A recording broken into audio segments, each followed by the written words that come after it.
ரொம்பவே சிம்பிளான ஆட்டுக்கால் பாயா ரெசிபி எப்படி செய்கிறதுன்னு பார்க்கலாம். இது பிகினர்ஸ் கூட ரொம்ப ஈஸியாக சமைக்க முடியும். கண்டிப்பாக ட்ரை பண்ணி பாருங்கள். இதுக்கு நம்ம மீடியம் சைஸ் உள்ள ஆட்டோட கால் எடுத்திருக்கோம். இது ஒரு ஆட்டோட கால். இதை வாட்டியிருப்பாங்க. அதனால் அது மேலே கருப்பு இருக்கும். அதை இப்படி நம்ம கத்தியில் சுரண்டி எடுத்துட்டோன்னா நமக்கு சாப்பிடும்போது அந்த கருப்பு வாயில மாட்டாமல் நல்லாயிருக்கும். இப்போ இதில் கொஞ்சமாக மஞ்சத்தூள், இஞ்சி பூண்டு, தண்ணி விட்டு தேவைப்பட்டால் உப்பு சேர்க்கலாம், இல்லைன்னா கடைசியாக சேர்த்துக்கலாம்.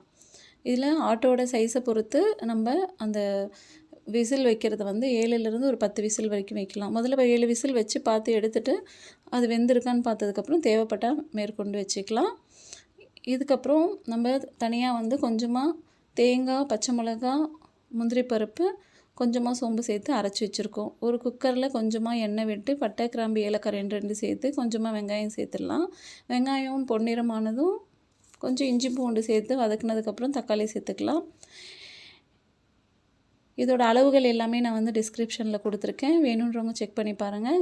கண்டிப்பாக ட்ரை பண்ணி பாருங்கள். இந்த ரெசிபி ஈஸியாகவும் இருக்கும், ரொம்ப பிடிக்கும். இடியாப்பம், ஆப்பம் இதோடு சாப்பிட்றதுக்கு இது ரொம்ப நல்ல காம்பினேஷனாக இருக்கும். தக்காளி வதங்கினதுக்கப்புறமா கொஞ்சமாக கரம் மசாலா, கொஞ்சம் பெப்பர் போட்டு நம்ம வதக்கிட்டு புதினா கொத்தமல்லியும் சேர்த்து இதிலே வதக்கிடலாம்.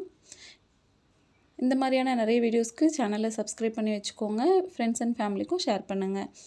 இப்போ இந்த வேக வச்ச ஆட்டுக்கால் எல்லாமே இந்த மசாலாவோடு நம்ம சேர்த்து கலந்து விட்டு அரைச்சி வச்சுருக்க தேங்காய் கலவையும் இதில் சேர்த்துடலாம்.